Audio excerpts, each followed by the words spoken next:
Sometimes the most unexpected arrivals change everything. In the dusty heart of Arizona territory, where the wind carries secrets and loneliness weighs heavier than the scorching sun, one man's carefully ordered world was about to be turned upside down.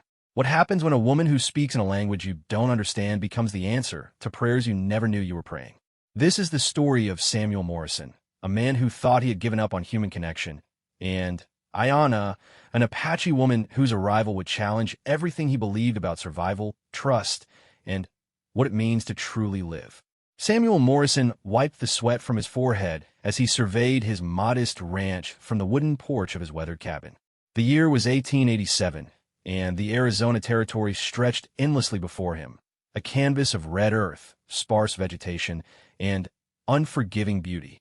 At 34, Samuel had the weathered hands and sun-beaten face of a man who had learned to wrestle a living from reluctant soil. His brown hair, streaked with premature gray, hung just past his collar, and his blue eyes held the distant look of someone who had grown accustomed to solitude. The ranch wasn't much to look at by most standards. A small cabin with thick adobe walls, a barn that leaned slightly to the left but still stood firm after 5 years of desert storms, and a well that thankfully never ran dry. His cattle, maybe 40 head of hardy longhorns, grazed in the distance, their forms wavering in the heat like mirages. But to Samuel, this place represented something precious: independence, peace, and freedom from the complications that other people inevitably brought. He had come to Arizona after the war, carrying wounds that weren't all visible. The memories of Gettysburg and Antietam had followed him west like persistent shadows, but out here in the vast emptiness, those ghosts seemed smaller somehow. The work was hard but honest. Rise before dawn, tend the animals, mend fences, repair what the elements damaged, and fall into bed exhausted enough that sleep came without dreams. Samuel's nearest neighbor lived 12 miles away, and that suited him just fine. Twice a month, he made the journey to the small town of Copper Springs for supplies, exchanging pleasantries with the shopkeeper and the occasional traveler, but these interactions felt scripted, hollow. He had forgotten how to connect with people, or perhaps he had simply chosen to forget. On this particular September morning, as he sipped his bitter coffee and planned his day, Samuel noticed a dust cloud on the horizon.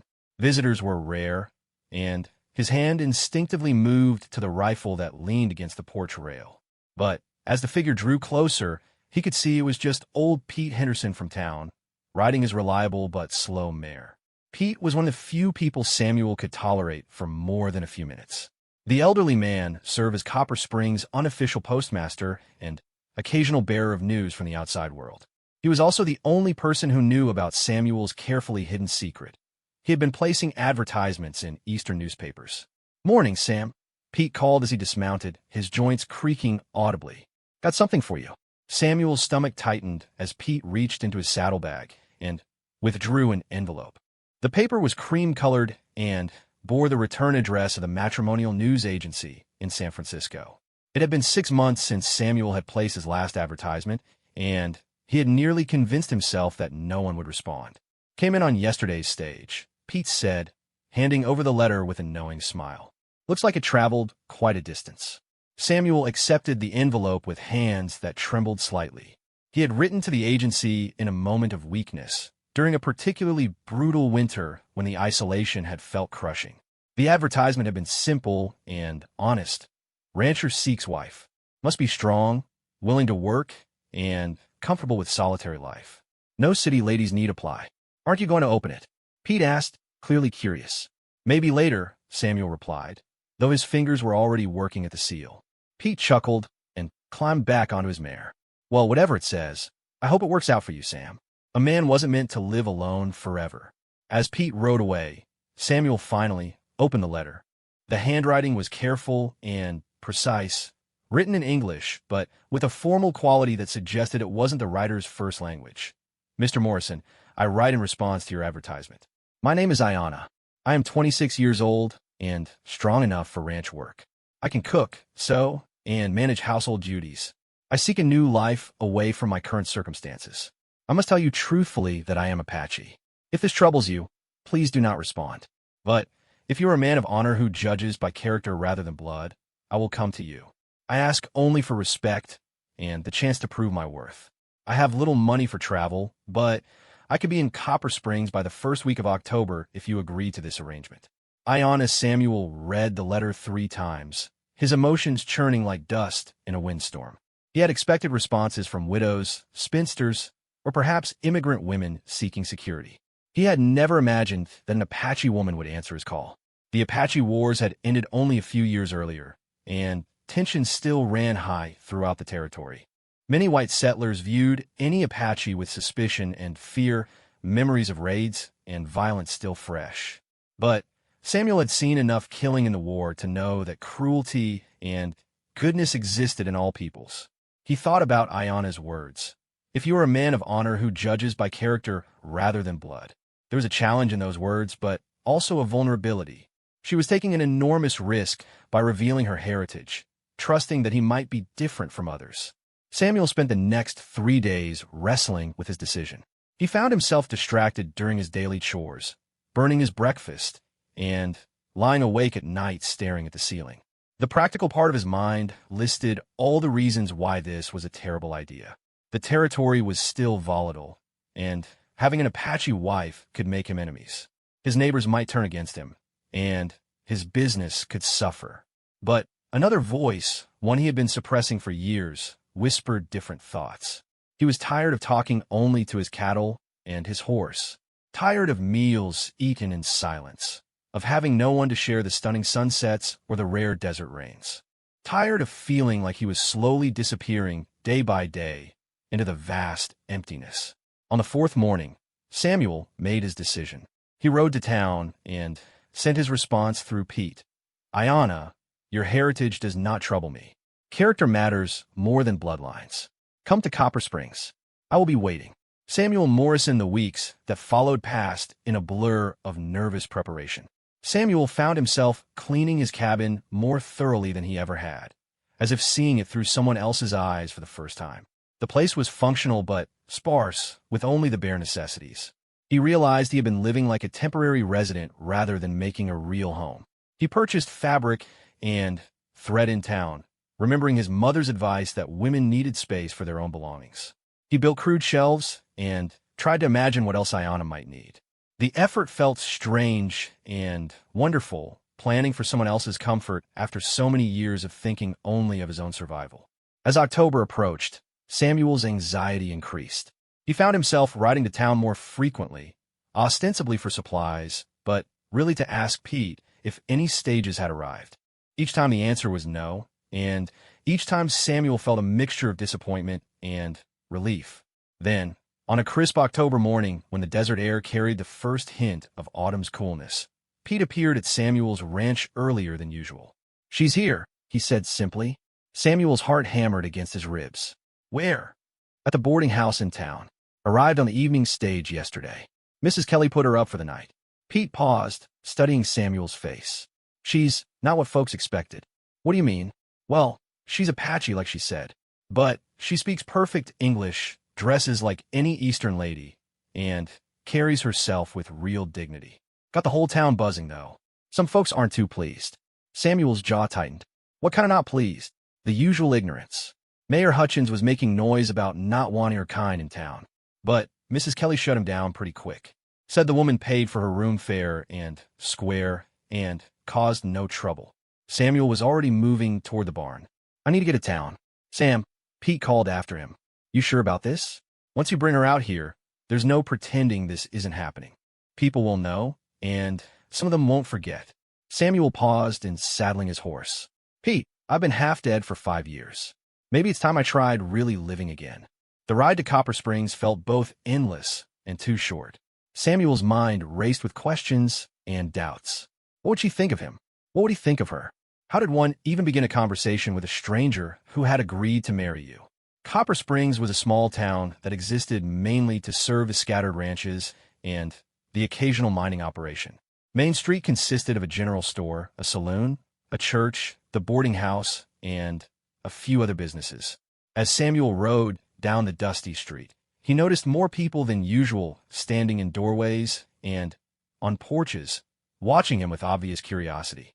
He tied his horse in front of Mrs. Kelly's boarding house and paused, gathering his courage. Through the window, he could see a figure in the sitting room, but the glass was too dirty to make out details. The bell above the door chimed as Samuel entered. Mrs. Kelly, a stout woman with graying hair and kind eyes, looked up from her ledger. "Mr. Morrison," she said warmly, "I've been expecting you." "Is she in the sitting room? And Sam?" Mrs. Kelly's voice dropped to a whisper. "Don't let the fools in this town make your decision for you. She seems like a fine woman." Samuel nodded his thanks and walked toward the sitting room, his boots echoing on the wooden floor. At the doorway, he stopped and saw her. Ayanna sat in a straight-back chair near the window, her posture perfect, her hands folded in her lap. She wore a traveling dress of deep blue wool, well-made, but not fancy, with her long black hair pulled back in a simple but elegant style. Her skin was the warm bronze of her people, and her features held the classic beauty of the Apache, with high cheekbones and dark eyes that seemed to take in everything. When she saw him, she rose gracefully and met his gaze directly. There was no shyness in her manner, but also no boldness. She carried herself with the quiet dignity of someone who had faced hardship, but refused to be broken by it. "Mr. Morrison," she said, and her voice was like her letter, careful, precise, with just a trace of an accent that made each word sound deliberate. "Miss Ayanna," he replied, suddenly, conscious of his rough appearance, his calloused hands, his sun-faded shirt. They stood looking at each other for a long moment, taking each other's measure. Samuel found himself noticing details, the intelligence in her dark eyes, the strength in her bearing, the small scar on her left hand that spoke of work and hardship. "You are younger than I expected," she said finally. "You're—" Samuel searched for the right words. "You're not what I expected either." Disappointed? Surprised. In a good way. A small smile touched the corners of her mouth. "That is honest. I appreciate honesty." Mrs. Kelly appeared in the doorway with a tea tray. "Thought you might want some refreshment while you talk." As they sat and shared tea, Samuel found himself studying Ayanna more closely. Her movements were economical and graceful, and she held her cup with the unconscious elegance of someone who had been taught proper manners. This wasn't the savage that ignorant people expected. This was an educated, refined woman who happened to be Apache. "May I ask," Samuel said carefully, "how you came to respond to my advertisement?" Ayanna set down her cup and looked out the window before answering. "I was working for a family in San Francisco. The lady of the house received your matrimonial newspaper, and I saw your advertisement. She encouraged me to write." Something in her tone suggested there was more to the story, but Samuel didn't press. Everyone had a past they preferred to leave behind. "And you're truly willing to live on a ranch? It's isolated, hard work." "I'm not afraid of work, Mr. Morrison. And isolation can be a blessing if one is with the right person." They talked for another hour, carefully exploring each other's expectations and boundaries. Ayanna asked practical questions about the ranch, the work required, and their nearest neighbors. Samuel found himself impressed by her intelligence and foresight. "There's one thing I must tell you," Ayanna said as their conversation began to wind down. "My people, some of them would not understand my choice to marry outside our tribe. And your people, some of them will not accept me. We may find ourselves standing alone together." Samuel considered this. "I've been alone for 5 years. Standing alone with someone else sounds better than standing alone by myself." For the first time, Ayanna's careful composure cracked slightly, and he caught a glimpse of hope in her eyes. "Then, you still wish to proceed with this arrangement?" "If you do." She nodded slowly. "Then, I accept your proposal, Samuel Morrison." The simple ceremony took place the next morning at the small church, with only Mrs. Kelly, Pete Henderson, and the reluctant preacher as witnesses. Some townspeople gathered outside, but whether from curiosity or hostility, Samuel couldn't tell. Reverend Matthews, a thin man with nervous eyes, rushed through the vows as if the words might burn his tongue. But when Samuel and Ayanna spoke their promises to each other, they looked directly into each other's eyes, and something real passed between them. As they left the church as husband and wife, Samuel felt the weight of curious and unfriendly stares. But beside him, Ayanna walked with her head high, her hand resting lightly on his arm, and he found her quiet strength contagious. The ride back to the ranch passed in comfortable silence, each lost in their own thoughts about this enormous step they had just taken. As they crested the small rise that gave the first view of Samuel's property, he watched Ayana's face carefully. She studied the modest buildings, the grazing cattle, and the endless expanse of desert beyond. "It is peaceful," she said finally. "I have forgotten what peace felt like." As they approached the cabin, Samuel felt a flutter of nervousness. "It's not much," he said, "but I try to make some space for your things." Ayana's few belongings consisted of a single travel bag and a small wooden box. As she set them down in what was now their shared home, Samuel realized that this woman had left everything familiar behind to make this new life with a stranger. The courage that required humbled him. That first evening, they moved around each other carefully, like dancers learning new steps. Ayana took charge of preparing supper, and Samuel was surprised by her skill in his simple kitchen. She had brought spices and herbs he didn't recognize, and the familiar beans and salt pork were transformed into something flavorful and satisfying. Over dinner, they began to share more personal details. Samuel told her about his experiences in the Civil War, his reason for coming west, and his daily routine on the ranch. Ayana revealed that she had been educated at a mission school, which explained her excellent English and refined manners. "The sisters taught us that we must adapt to survive," she said, "but they also taught us not to lose ourselves in the adaptation." As darkness fell over the desert, they faced the awkward question of sleeping arrangements. Samuel had prepared a separate bed in the cabin's small second room, understanding that this marriage was an arrangement, not a romance. "Thank you," Ayana said simply when he showed her the space. "You are a gentleman." That night, Samuel lay in his own bed, listening to the small sounds of another person in his home. It felt strange and wonderful to know he wasn't alone. Through the thin wall, he could hear Ayana moving quietly around her room, and he found himself imagining what this arrangement might grow into, given time and patience. Meanwhile, in her own small room, Ayana sat by the window looking out at the star-filled desert sky. For the first time in months, she felt something like hope stirring in her chest. This strange white man had treated her with more respect and kindness in one day than she had received in months of working for the family in San Francisco. She thought about the long journey that had brought her here, the desperate circumstances that had driven her to answer a matrimonial advertisement, and the courage it had taken to reveal her Apache heritage. Samuel Morrison might be a stranger, but he had looked her in the eyes without fear or disgust, and that was more than she had dared to hope for. As the desert settled into its nighttime quiet, both Samuel and Ayana found themselves thinking the same thought.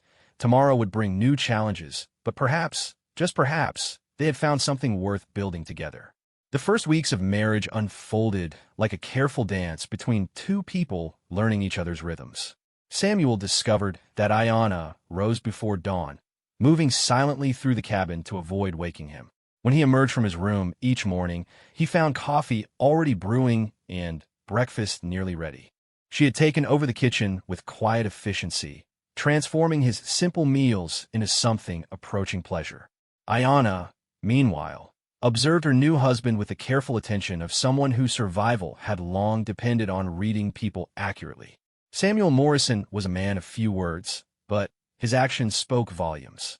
He never asked her to do more than she offered, never raised his voice, and always thanked her for meals and household tasks as if they were gifts rather than obligations. The ranch work fell into a natural division. Samuel handled the heavy labor, mending fences, managing the cattle, and maintaining the buildings. Ayana took charge of the house, the vegetable garden she immediately began planning, and gradually some of the lighter ranch duties. She proved surprisingly adept with the chickens, coaxing better egg production from the temperamental hens than Samuel ever had. Their first test came on a Thursday morning in late October when 3 of Samuel's cattle went missing. He discovered the gap in the fence just after sunrise, his jaw tightening as he examined the clean cuts in the wire. "This wasn't an accident," he told Ayana over breakfast. "Someone cut this fence deliberately." Ayana set down her coffee cup carefully. To steal the cattle or to send a message? Her perceptiveness didn't surprise him anymore. In their short time together, he had learned that her mind was as sharp as her eyes. "Could be both," he admitted. "Because of me." It wasn't a question, and Samuel didn't insult her intelligence by denying it. "Maybe," or it could just be regular cattle thieves. It happens out here. But they both knew the timing was suspicious. Word of Samuel's Apache wife had spread throughout the territory with the speed that gossip always traveled in sparsely populated places. Not everyone approved. Samuel spent the day tracking the missing cattle, following their trail across increasingly rough terrain. Ayanna insisted on coming with him, despite his protests. 2 sets of eyes are better than one, she said, and he couldn't argue with the logic. Watching Ayanna track was like witnessing an artist at work. She moved across the landscape with an intuitive understanding of how animals thought and moved, pointing out signs that Samuel would have missed. Her knowledge of the desert was profound, rooted in generations of Apache wisdom about reading the land. They found the cattle in a box canyon 6 miles from the ranch, unguarded but effectively trapped. The thieves had apparently planned to return later to collect their prize. Samuel's relief at finding the animals alive and unharmed was tempered by anger at the violation. "We should report this to the sheriff," Ayanna said as they drove the cattle home. Samuel shook his head. "Sheriff Rollins isn't exactly friendly to Apache people. Might do more harm than good." That evening, as they sat on the porch watching the sunset paint the desert in shades of red and gold, Ayanna brought up the subject again. "Samuel, I need to know something. If these troubles continue because of me, what will you do?" He looked at her, noting the tension in her shoulders, the careful way she held herself. "What do you think I should do?" "I think you should be practical. One woman is not worth losing everything you've built. You're not just any woman. You're my wife." The simple statement hung in the evening air between them. Ayanna turned to study his profile in the fading light, searching for any hint of doubt or resentment. She found none. "You barely know me," she said softly. "I know enough. I know you work harder than anyone has a right to ask. I know you're intelligent and brave. I know you make better coffee than I ever managed, and you've never complained about anything, not even my snoring." "You don't snore," Ayanna said, and Samuel caught the hint of amusement in her voice. "Well, that's good to know." Their conversation was interrupted by the sound of approaching horses. Samuel tensed, his hand moving instinctively toward his rifle. 3 riders emerged from the gathering dusk, and Samuel recognized them with a sinking heart. Mayor Hutchins from Copper Springs, accompanied by 2 of the town's less savory residents, the Caldwell brothers. "Evening, Morrison," Mayor Hutchins called as the riders approached the porch. He was a soft man who had grown fat on the prosperity of others, with small eyes and a mouth that naturally turned downward. "Heard you had some cattle trouble today." "Found them," Samuel replied shortly. "No harm done." "Well now, that's good to hear." Hutchins' gaze moved to Ayanna, and his expression hardened. "Course, might not have happened at all if you hadn't brought certain complications to the area." Ayanna rose gracefully from her chair. "Gentlemen, would you like coffee? I was just about to prepare some." "We're not here for social calls." The elder Caldwell brother, Tom, spoke up. He was a lean man with cruel eyes and a reputation for violence. "We're here to discuss the problems your presence is causing." "What problems?" Samuel's voice carried a dangerous edge. "Well," Mayor Hutchins shifted uncomfortably in his saddle. "There's been talk. People are concerned about having Apache so close to town. Memories of the wars are still fresh, you understand." "The wars are over," Samuel said firmly. "And my wife has never done anything to harm anyone in this community." "Your wife," Tom Caldwell spat. "That's rich. A man doesn't marry a squaw. Morrison. He might use one, but he doesn't marry one." Samuel was on his feet so fast that his chair nearly toppled. "You'll apologize for that, Caldwell, or you'll get off my property right now." Tom's hand moved toward his gun, but his younger brother, Jim, grabbed his arm. Jim was the smarter of the two, and he had noticed that Samuel's rifle was now in his hands, though no one had seen him pick it up. "Easy there, Morrison," Mayor Hutchins said nervously. "Tom didn't mean any real offense. We're all neighbors here." "Then start acting like it," Samuel replied, his rifle held casually, but ready. Ayanna stepped forward, her voice calm and clear. "Mayor Hutchins, I understand that some people have concerns about me. If there are specific problems I can address, I'm willing to listen." Hutchins looked uncomfortable. When put on the spot to name actual grievances, he found himself lacking concrete examples. "Well, it's just people worry about Apache loyalty, about where your sympathies might lie if there was trouble." "My sympathies lie with my husband and our life together," Ayana replied with dignity. I want nothing more than to be a good neighbor and contribute to this community. Contributions from your kind aren't wanted, Tom Caldwell snarled, ignoring his brother's warning look. This time it was Ayana who responded, and the steel in her voice surprised everyone. My kind, Mr. Caldwell? You mean women who work hard, pay their debts, and treat others with respect?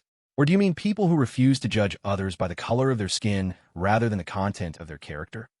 The eloquent response clearly wasn't what the visitors had expected from an Apache woman. Mayor Hutchins shifted again, looking more uncomfortable by the minute. Look, he said finally, maybe we got off on the wrong foot here. Nobody wants trouble. But Morrison, you have to understand the position this puts the town in. There are still Apache bands out there causing problems for settlers. Not my wife's people, Samuel said firmly. And even if they were, she's not responsible for the actions of others any more than you're responsible for every white man who commits a crime. The conversation continued for several more tense minutes, with the visitors making veiled threats and Samuel making it clear that he wouldn't be intimidated. Throughout it all, Ayana remained composed, answering questions with quiet dignity and refusing to be drawn into anger by Tom Caldwell's increasingly crude comments. Finally, the visitors departed with warnings about keeping an eye on the situation. As their horses disappeared into the darkness, Samuel and Ayana stood together on the porch, both shaken by the encounter. I'm sorry you had to hear that, Samuel said quietly. I've heard worse. But, Samuel, this is what I was afraid of. They'll never accept me, and, eventually, their pressure will become too much for you to bear. Samuel turned to face her fully. Ayana, let me make something clear. I didn't marry you as a favor or an act of charity. I married you because I thought we might build something good together. Those men don't speak for me, and they don't get to decide how I live my life. But they can make life very difficult. Then, we'll deal with difficult. Together. The word together seemed to resonate between them, and, for the first time since her arrival, Ayana allowed herself to believe that this strange arrangement might actually work. The next morning brought an unexpected visitor of a very different sort. Samuel was mending harness in the barn when Ayana called to him from the house. An elderly Apache woman sat on horseback near the well, her weathered face impassive as she waited. Ayana spoke to the woman in rapid Apache, their conversation flowing with the musical cadence of their native tongue. Samuel watched from a distance, understanding none of the words but reading the emotion in their voices and gestures. After several minutes, Ayana approached him. This is my grandmother's sister, Weeping Woman. She has come to see if the stories about my marriage are true. Samuel looked at the elderly woman, who regarded him with dark eyes that seemed to see straight through to his soul. What will you tell her? The truth. That you are a good man who treats me with respect. The conversation with Weeping Woman lasted over an hour. She accepted Ayana's offer of food and coffee, eating in silence while she studied Samuel and their surroundings. Finally, she spoke a few sentences in Apache to Ayana and prepared to leave. What did she say? Samuel asked. Ayana was quiet for a moment, as if translating not just words but concepts. She says that you have kind eyes and strong hands, and that our home feels peaceful. She also says that the white world is still dangerous for Apache people, but that I have chosen wisely. Does she approve? She says that love grows from respect and trust, not from passion. She thinks we have a foundation on which love might grow. That evening, Ayana shared more of her story. She told Samuel about her childhood, moving between the traditional Apache world of her grandparents and the mission school where she learned to read and write. She described the terrible years when her people were forced onto reservations and her decision to leave and try to make a life in the white world. I thought if I could just become respectable enough, educated enough, proper enough, then I would be accepted, she said. But the family I worked for in San Francisco never let me forget that I was different. The children were taught to see me as a curiosity, and the parents treated me as a necessary inconvenience. Why didn't you stay with your own people? Ayana was quiet for a long moment. Because I had changed too much. The mission school took away some of my Apache ways, but the white world wouldn't accept me either. I felt like I belonged nowhere. And now, she looked around their simple cabin, at the home they were building together. Now I think perhaps I belong here. With you. It was the most personal thing she had shared, and Samuel felt the trust it represented. That night, for the first time since her arrival, He heard her cry quietly in her room. Not from sadness, he thought, but from relief at finally having found a place where she could stop pretending to be something she wasn't. November brought the first real test of their partnership. An early winter storm swept across the desert, bringing freezing rain and winds that threatened to tear the roof from the barn. Samuel battled to protect the cattle, while Ayanna worked to secure everything around the house and outbuildings. During the worst of the storm, they worked side by side, moving the most vulnerable animals into the barn. Ayanna proved remarkably strong and completely unafraid of the large animals, handling them with a confident touch that surprised Samuel. "Where did you learn to work with cattle?" he shouted over the wind. "Apache people have always been good with horses and livestock," she called back. "We learned from the Mexican ranchers before the Americans came." When the storm finally passed, they stood together, surveying the damage. A section of fence was down, some roof shingles were missing, and they had lost 2 chickens to the wind. But the cattle were safe, and the main structures had held. "We make a good team," Samuel said, and meant it. Ayanna smiled, her hair still damp from the rain, her dress muddy from their work. "Yes, I think we do." That evening, as they sat by the fire drying out and warming up, Samuel made a decision that had been growing in his mind for weeks. "Ayanna, I want you to know that you can trust me with anything. Your safety, your secrets, your fears. This marriage may have started as an arrangement, but you're not alone anymore." She looked at him across the firelight, this man who had taken such an enormous risk by marrying her. "I feel the same about you, Samuel. We are partners now in all things." It wasn't a declaration of love, not yet. But it was something perhaps more valuable, a promise of loyalty and mutual support. As autumn deepened into winter, Samuel and Ayanna Morrison began to build something that went beyond mere survival. They were creating a true partnership based on respect, trust, and the gradual recognition that they had found in each other exactly what they needed. The ranch prospered under their joint care. Ayanna's garden plans promised fresh vegetables in the spring. Her careful management of resources stretched their supplies further, and her knowledge of desert plants introduced Samuel to new sources of food and medicine. More importantly, the terrible loneliness that had eaten at Samuel for years began to fade. He had someone to talk to share the daily challenges and small victories of ranch life. Ayanna, meanwhile, found in Samuel's steady presence and unwavering support a peace she had never known. Neither spoke of love yet. That would come later, growing naturally from the foundation they were laying together.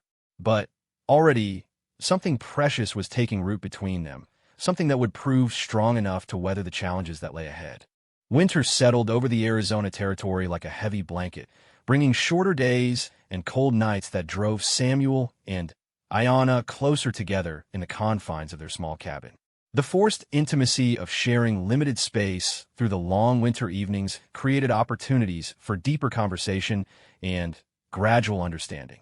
Samuel discovered that his wife possessed a remarkable breadth of knowledge. Her education at the mission school had been comprehensive, and she could discuss literature, geography, and history with an intelligence that both impressed and challenged him. More fascinating still were the stories she shared of Apache culture and traditions, painting pictures of a way of life that was both alien and beautiful to his understanding.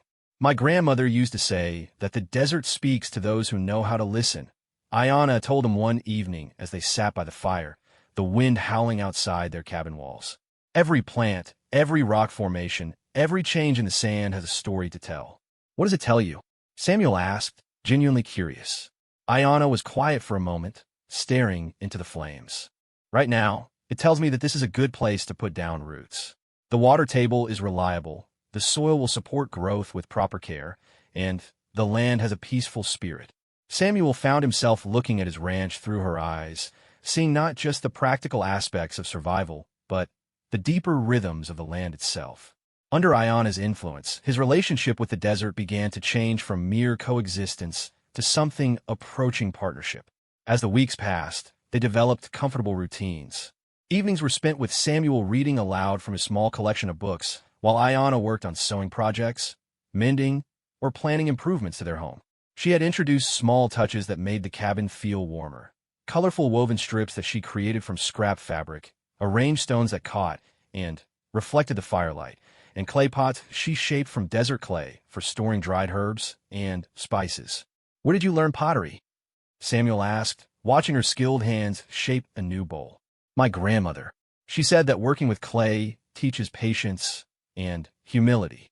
The clay will only become what it wants to become, not what you force it to be." Samuel suspected there was a deeper lesson in those words, one that applied to more than pottery. He was learning that Ayanna rarely spoke without multiple layers of meaning. December brought an unexpected visitor that would test the growing trust between them. Samuel was chopping wood behind the cabin when he heard Ayanna call his name with unusual urgency.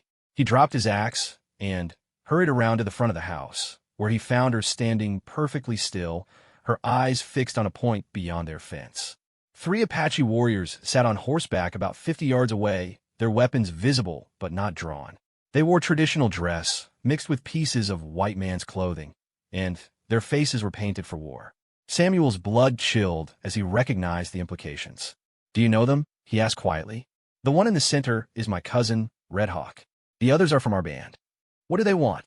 Ayanna's face was carefully neutral, but Samuel could see tension in the set of her shoulders. "They want to talk to me. Alone." Every instinct Samuel possessed screamed against allowing his wife to approach armed warriors alone, but he forced himself to trust her judgment. "What should I do?" "Stay here, but keep your rifle close. If shooting starts, take cover and don't try to help me. These men are not my enemies, but they might be yours." Samuel watched with his heart in his throat as Ayanna walked slowly toward the fence.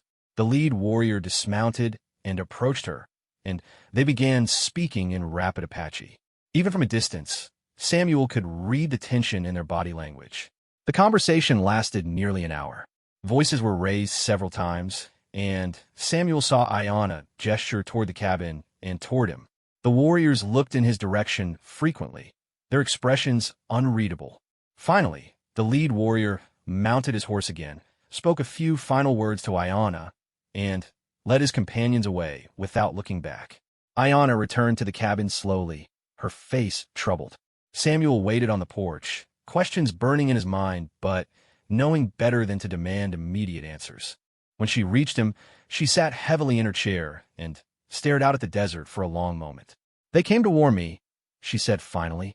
"There are rumors that the Indian agent is planning to force all Apache people back onto the reservation, regardless of their current circumstances. Red Hawk thinks they will come for me." Samuel felt cold dread settle in his stomach. "Can they do that? Force you back? If they claim I'm here illegally, yes. The marriage might not matter if they decide I'm a security risk." "What did you tell him?" Ayanna's smile was sad and tired. "I told him that I am no longer simply Apache or simply a white man's wife. I am both, and I will not abandon either part of myself. He thinks I am foolish to trust white promises of protection." "Am I a white promise to you?" Samuel asked quietly.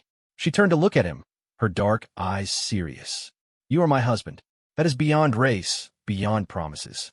But, Samuel, if they come for me, you cannot fight them. It would only make things worse for both of us." That night, Samuel lay awake thinking about the complexities of Ayanna's position. She existed in a space between two worlds, fully accepted by neither, and her safety depended on political decisions made by men who had never met her and cared nothing for her individual circumstances.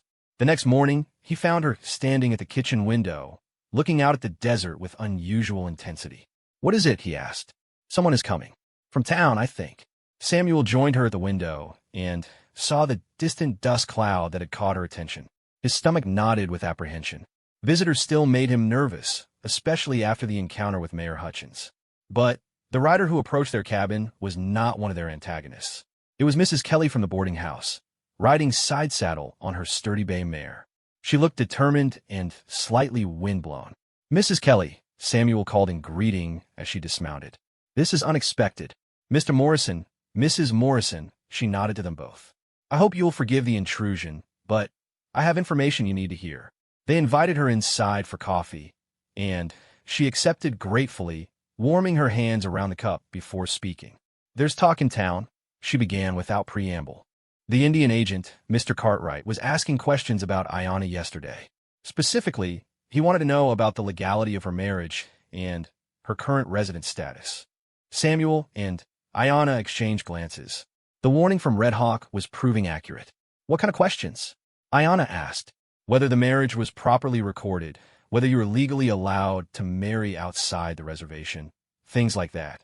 Mayor Hutchins was encouraging his suspicions, I'm afraid. What did you tell him? Samuel asked. Mrs. Kelly's eyes flashed with anger. I told him that I witnessed a perfectly legal ceremony performed by a licensed minister, and that Mrs. Morrison has been nothing but a model citizen. But I don't think my opinion carries much weight with him. Thank you for the warning, Ayana said quietly. We appreciate your kindness. There's more, Mrs. Kelly continued. He's planning to come out here within the next few days to investigate the situation personally. I thought you should know. After Mrs. Kelly left, Samuel and Ayana spent the day in nervous preparation. They gathered every document they possessed related to their marriage, and Samuel wrote a detailed account of the ceremony and the circumstances surrounding it. Ayana carefully reviewed her limited legal papers, most of which were provided by the mission school where she had been educated. Samuel, she said as they sat at their small table reviewing the documents, if they decide to take me back to the reservation, don't fight it. Promise me. I can't promise that. You must. If you resist, they could charge you with interfering with federal law enforcement. You could lose everything, and it wouldn't save me. Samuel studied her face, seeing both fear and resolve there. Then, what do you want me to do? Come with me, if they'll let you. As my husband, you might be allowed to visit or even live on the reservation. It wouldn't be the life we planned, but we could still be together. The idea of giving up his ranch, his independence, his entire way of life was staggering. But as Samuel looked at this woman who had become so important to him in such a short time, he realized that the ranch meant nothing without her. If that's what it takes, he said simply. Ayana's eyes filled with tears. You would do that? Give up everything for me? Ayana, you are everything now. The ranch is just land and buildings. It was the closest either of them had come to speaking of love, though the word itself remained unspoken. But the emotion behind it filled the small cabin like warm light. Indian Agent Cartwright arrived 2 days later, accompanied by a federal marshal and Mayor Hutchins. Samuel watched them approach with grim determination, while Ayana prepared herself with the dignity that had become her trademark. Cartwright was a thin, officious man in his 50s who clearly considered this visit an unpleasant duty. The marshal, fortunately, seemed more reasonable, introducing himself as Tom Brady and treating Ayana with basic courtesy. Mrs. Morrison, Cartwright began formally. I need to verify the circumstances of your residence here and the legality of your marriage. For the next hour, they reviewed documents and answered questions about the ceremony, their living arrangements, and their future plans. Cartwright seemed particularly interested in Ayana's education and her reasons for leaving Apache territory. You understand, he said, that there are concerns about unauthorized Indians living outside reservation boundaries. The policy is designed to protect both the Apache people and white settlers. I understand the policy, Mr. Cartwright, Ayana replied evenly. But I also understand that I am legally married to Mr. Morrison, and as his wife, I have the right to reside with my husband. That's a matter of interpretation. Marshal Brady spoke up for the first time. Actually, Mr. Cartwright, the law is pretty clear on this point. Mrs. Morrison's marriage to a U.S. citizen grants her certain rights. Unless she's committed a crime or violated specific treaty obligations, we can't simply relocate her against her will. Mayor Hutchins looked disappointed by this information, while Samuel felt a surge of relief. But Cartwright wasn't ready to give up. There are also concerns about ongoing contact with hostile Apache bands, he continued. I understand there was a visit from armed warriors recently. Samuel's blood ran cold. Someone had been watching them, reporting on their visitors. The isolation of the ranch was proving to be an illusion. They were my relatives, Ayana said with quiet dignity. They came to warn me that exactly this situation might occur. They committed no crimes and threatened no one. But their presence indicates that you maintain loyalties outside your marriage and your obligations as a resident of this territory. It was a trap, and everyone in the room knew it. Any contact with her Apache family could be interpreted as evidence of divided loyalties, but cutting those ties completely would be both impossible and inhumane. Samuel stepped forward. Mr. Cartwright, my wife's family relationships don't affect her loyalty to this country or to me. Would you expect me to abandon my family if they visited? That's different, and you know it. No, sir, I don't know it. Family is family, regardless of race. The conversation continued for another tense hour, with Cartwright clearly looking for any excuse to challenge Ayana's right to remain at the ranch. But Marshal Brady's presence and his obvious familiarity with the relevant laws kept the Indian agent from overstepping his authority. Finally, Cartwright made his decision. Mrs. Morrison, you may remain here for now, but understand that your situation will be monitored. Any indication of divided loyalties or contact with hostile elements will result in your immediate relocation to the reservation. It was a conditional victory, but a victory nonetheless. After the officials departed, Samuel and Ayana stood together on their porch, emotionally exhausted but relieved. It's not over, Ayana said quietly. No, but we won this round, and now we know where we stand. That evening, they celebrated their small victory with a special dinner that Ayana prepared using ingredients she had been saving. As they sat across from each other at their small table, sharing food and wine by lamplight, something fundamental shifted between them. Samuel, Ayana said as they finished eating, today you stood with me against forces that could have destroyed everything you've worked for. Why? Samuel considered the question seriously. Because somewhere in these past months, you stopped being just my wife on paper and became my partner in every way that matters. I can't imagine this life without you anymore, even if it means we'll always face these challenges. Even then, Ayana, I think I'm falling in love with you. Actually, I think I already have fallen in love with you. The words hung in the air between them like a bridge waiting to be crossed. Ayana reached across the table and placed her hand over his. I love you too, Samuel Morrison. Completely and without reservation. It was the first time either had spoken the word aloud, and the power of it seemed to transform the simple cabin into something sacred. They had begun as strangers in an arranged marriage, but they had become something rare and precious, true partners who chose each other daily, despite every obstacle the world placed in their path. That night, for the first time since their wedding, Ayana came to Samuel's bed, not out of duty or obligation, but out of love freely given and received. In the darkness of their small bedroom, with the desert wind singing outside their window, they finally became husband and wife in every sense of the word. The challenges they faced hadn't disappeared, and the prejudice and political pressures that threatened their happiness remained as dangerous as ever. But they would face whatever came next together, bound not just by legal documents, but by love, trust, and the unshakable conviction that what they had built together was worth defending. Spring came to the Arizona territory with a burst of wildflowers and renewed hope. Samuel and Ayana's marriage had deepened through the winter months, evolving from careful partnership to genuine love. Their ranch showed the benefits of their combined efforts. The cattle were thriving. Ayana's vegetable garden was already producing early crops, and the small improvements they had made together gave their property a sense of permanence and prosperity. But with spring also came new challenges that would test their growing bond in ways neither had anticipated. The first sign of trouble appeared on a warm April morning when Samuel discovered that someone had poisoned the water in their main cattle trough. 3 of their best breeding cows lay dead nearby, their suffering evident from the churned earth around the poisoned water source. This wasn't random, Samuel said grimly as he examined the scene. Someone knew exactly what they were doing. Ayana knelt beside the trough, studying the residue at the bottom. It's bitter root, she said quietly, ground fine and mixed with something to mask the smell. This is Apache knowledge. Samuel felt his blood chill. You think Apache raiders did this?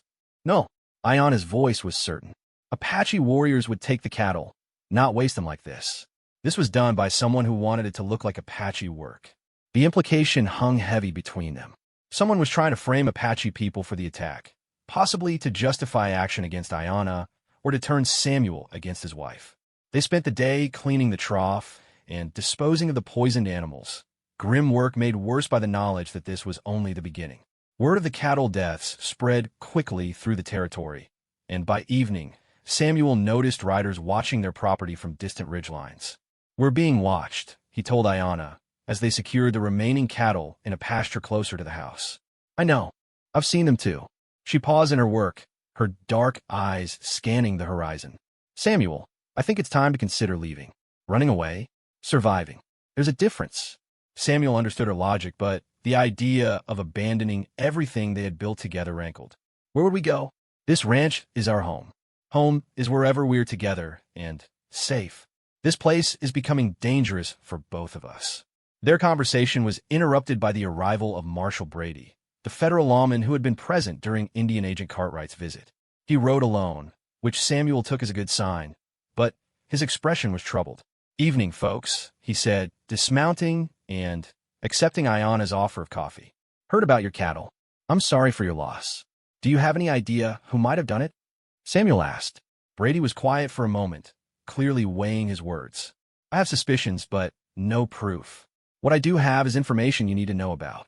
He reached into his saddlebag and withdrew a folded document. "This is a warrant for Mrs. Morrison's arrest, signed by the territorial judge in Tucson. The charge is conspiracy to commit acts of violence against U.S. citizens." Samuel felt the world tilt around him. That's impossible. Ayana hasn't conspired with anyone to do anything violent. The warrant cites evidence of meetings with hostile Apache elements and claims that she provided intelligence for recent raids in the southern part of the territory. Ayana accepted the news with the composure Samuel had come to expect from her, though he could see the fear in her eyes. When were these raids supposed to have occurred? 3 weeks ago, near Tombstone, a ranch was hit, and the family claimed they were warned in advance by an Apache woman who spoke perfect English. But Ayana was here with me 3 weeks ago. She hasn't left the ranch since winter. Brady nodded. "I know that, and you know that, but the family's description matches Mrs. Morrison, and Agent Cartwright has convinced the judge that Apache people can't be trusted to remain loyal to the United States." "What happens now?" Ayana asked quietly. "Well, officially, I'm supposed to arrest you and transport you to Tucson for trial. Unofficially," Brady paused, looking around carefully, "I rode out here alone, and it's a long trip back to town. A lot of things can happen on desert roads after dark." Samuel understood immediately. Brady was given a chance to run. "How long do we have?" Samuel asked. "I'll have to report that you weren't home when I arrived. Might take me a day or two to organize a proper search party." After Brady left, Samuel and Ayana worked through the night preparing for flight. They loaded a wagon with essential supplies, including water, food, ammunition, and the tools they would need to start over somewhere else. Ayana gathered her few personal possessions and the legal documents that prove their marriage, while Samuel selected his most important papers and what money he had saved. "Where will we go?" Ayana asked as they loaded the last of their supplies. Samuel had been thinking about that question all night. "California, maybe, or Colorado. Somewhere with enough people that we can disappear." "Into what?" "You're a rancher, Samuel. That's who you are. I'm your husband first. We'll figure out the rest." As dawn broke over their small ranch, Samuel and Ayana Morrison climbed onto the wagon seat and looked back at the home they were abandoning. The cabin looked peaceful in the early morning light, smoke still rising from the chimney, the vegetable garden showing the first green shoots of spring. It hurt to leave it all behind. "I'm sorry," Ayana said quietly. "This is all because of me." Samuel reached over and took her hand. "This is because of ignorance and hatred, not because of you. Don't ever apologize for who you are." They had planned to head northwest toward California, but their plans changed dramatically when they crested the first ridge beyond their property. A dust cloud on the southern horizon caught Samuel's attention, and when he focused his spyglass on the approaching riders, his heart sank. "Posse," he told Ayana grimly. "At least a dozen men, maybe more. But Brady said we had time. Someone else must have reported our location. Or maybe Brady was forced to move faster than he intended. They were caught in the open with nowhere to hide. The wagon was too slow to outrun mounted men, and the desert offered little cover. Samuel's mind raced through their options, none of them good. "Samuel," Ayana said suddenly, "take the wagon into that wash ahead. I have an idea." The wash was a dry creek bed that cut through the landscape like a scar, its banks high enough to hide the wagon from casual observation. Samuel guided their horses down into the sandy bottom and waited while Ayana climbed out and began gathering certain plant from the wash's edges. "What are you doing?" "Making medicine smoke. My grandmother taught me which plants create thick white smoke when burned green." She worked quickly, gathering armfuls of specific vegetation. "If we can create enough smoke, it might hide our escape route." It was a desperate plan, but Samuel couldn't think of anything better. He helped Ayana build several small fires along the wash, each one producing thick, acrid smoke that billowed up from the depression like fog. Within minutes, the entire area was shrouded in a white haze that made visibility nearly impossible. Under cover of the smoke screen, they drove the wagon deeper into the wash system, following the twisting channel as it led them away from the approaching posse. Behind them, they could hear shouting voices and the sound of horses as the searchers tried to penetrate the smoke. The wash eventually led them to a rocky canyon where the going became too difficult for the wagon. They abandoned it there, taking only what supplies they could carry on foot, and began climbing into the mountains that rose beyond the desert floor. For 3 days, they moved through increasingly rugged terrain, always aware that they were being pursued. Ayana's knowledge of the desert proved invaluable. She knew where to find water, which plants were edible, and how to move across the landscape without leaving obvious tracks. On the 4th day, they encountered the last people Samuel would have expected to find in the remote mountains, Red Hawk and 2 other Apache warriors from Ayana's band. The meeting was tense initially, with Samuel unsure of their intentions, and the Apache men clearly suspicious of him. But Ayana spoke rapidly with her cousin in their native language, explaining their situation and asking for help. After a long discussion, Red Hawk agreed to guide them to a hidden canyon where they could rest and plan their next moves. The Apache camp was small, consisting of perhaps 20 people living in traditional brush shelters. These were Apache people who had never been captured and forced onto reservations, maintaining their traditional way of life in remote areas where the U.S. government couldn't easily reach them. Samuel found himself the only white person in the camp, an experience that gave him new insight into how Ayana must have felt living in the white world.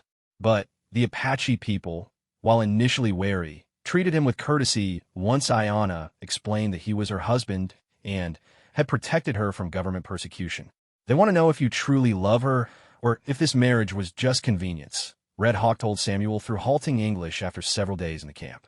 Samuel looked across the small campfire where Ayana was helping other women prepare the evening meal.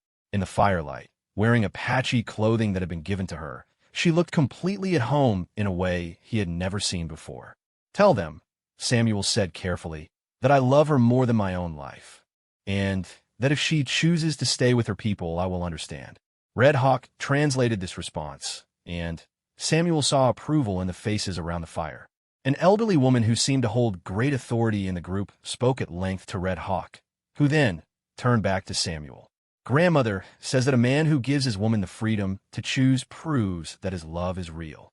She says you are welcome among us for as long as you wish to stay.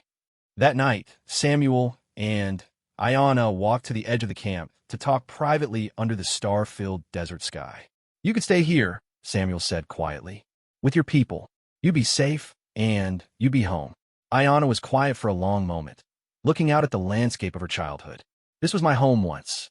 But, Samuel, home isn't just a place or even a people. It's where your heart belongs. And where does your heart belong? She turned to face him, her eyes reflecting the starlight. With you, wherever that takes us. The next morning brought disturbing news. Apache scouts reported that the posse pursuing them had been reinforced and was now working systematically through the mountains. Worse, the soldiers were being guided by Apache scouts from the reservation, men who had been forced to choose between cooperation and punishment for their families. They'll find this place eventually, Red Hawk warned. You cannot stay here. The band was also preparing to move deeper into Mexico, where they could continue their traditional life beyond the reach of U.S. authorities.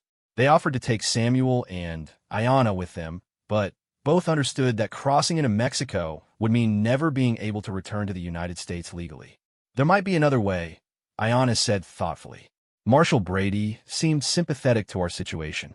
What if we turned ourselves into him specifically rather than being captured by the posse? Samuel considered this. It's risky. Once you're in custody, there's no guarantee of fair treatment. But if we run to Mexico, we'll never be able to prove my innocence. We'll be fugitives forever. It was a terrible choice. Safety in exile versus the chance to clear Ayana's name by facing an unjust legal system. But as they discussed their options, Samuel realized that Ayana had already made up her mind. I want to go back, she said firmly. I want to fight these charges and prove that I'm innocent. I I won't let them force me to run from lies. Samuel knew this decision could cost them everything, possibly including their lives. But he also knew that running would cost them something equally precious, the chance to live with dignity and honor. Then, we go back, he said simply. Together. Red Hawk was not pleased with their decision, but he respected their choice. The Apache band provided them with horses and supplies for the journey back to Copper Springs, along with something even more valuable: witnesses who could testify to Ayana's whereabouts during the alleged conspiracy. As Samuel and Ayana rode back toward civilization and an uncertain fate, they carried with them the support of two communities that had learned to accept their unusual marriage: the Apache people who had welcomed Samuel as family, and the few white allies like Mrs. Kelly and Marshall Brady who had recognized their love as genuine. The return journey would lead them directly into the greatest test their marriage had yet faced. But they rode together with the confidence of people who had discovered that love, once truly found, can survive almost anything the world throws against it. The ride back to Copper Springs took Samuel and Ayana 3 days, each mile bringing them closer to an uncertain fate. They traveled carefully, avoiding main roads and known settlements. But as they approached familiar territory, the weight of their decision pressed heavily upon them both.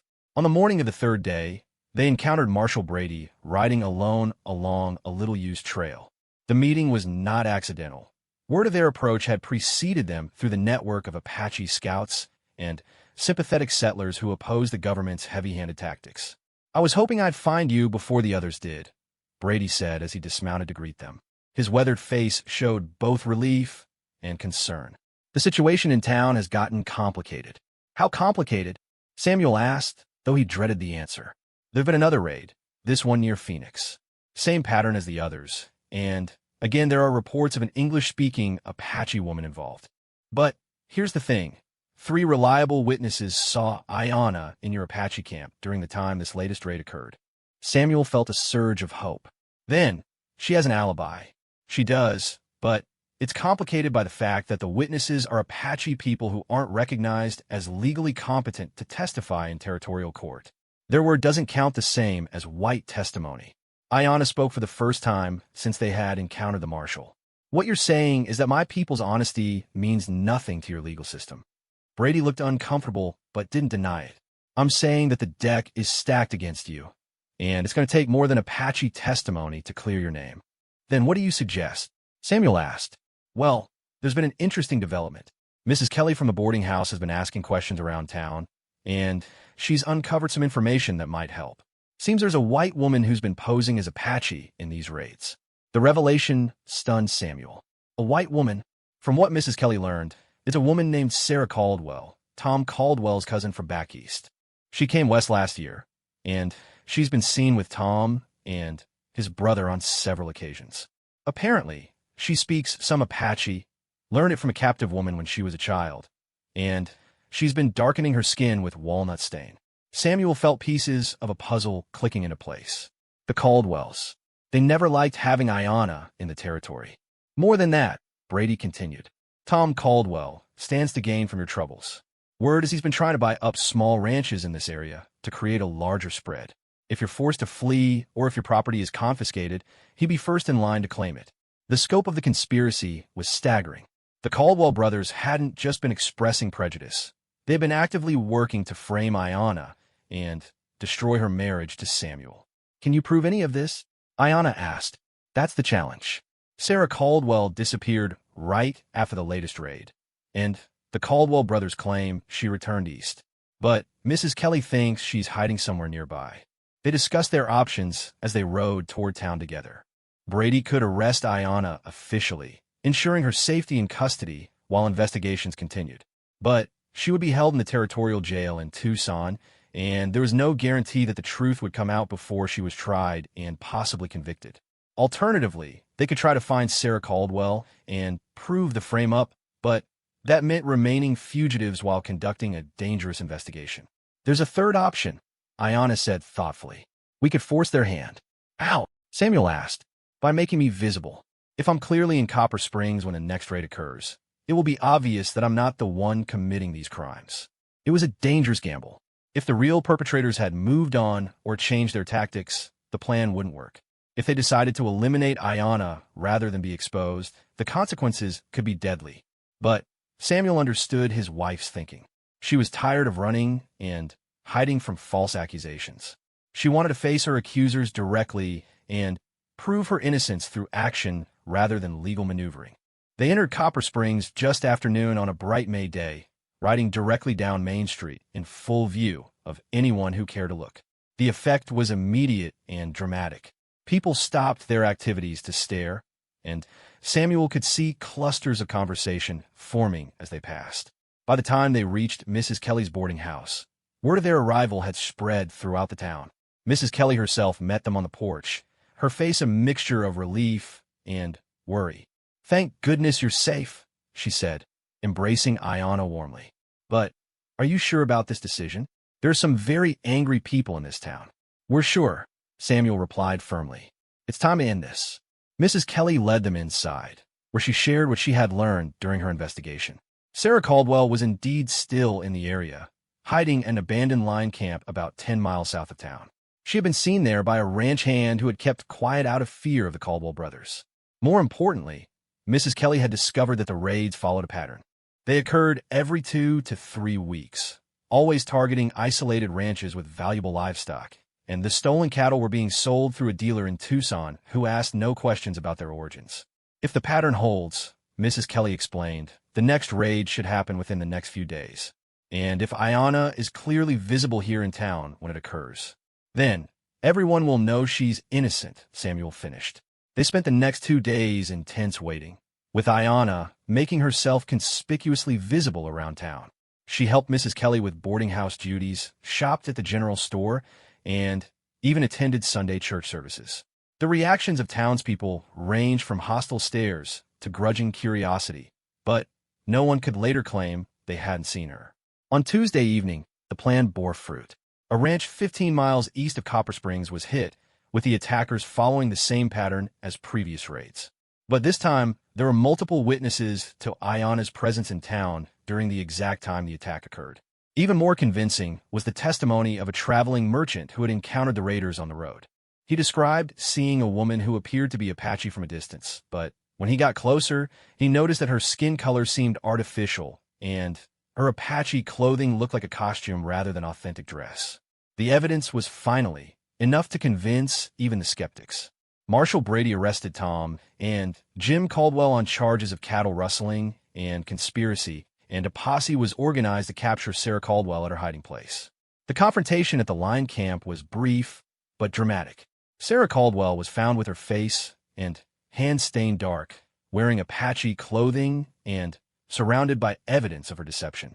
When faced with overwhelming proof of her guilt, she confessed to the entire scheme, implicating the Caldwell brothers as the masterminds. The truth, when it finally emerged, was both simple and sordid. Tom Caldwell had devised a plan to discredit all Apache people in the territory, while simultaneously eliminating Samuel as competition for local ranch land. Sarah Caldwell, motivated by hatred and greed, had been the perfect accomplice, using her knowledge of Apache language and customs to make the deception convincing. With the real criminals in custody, all charges against Ayanna were dropped.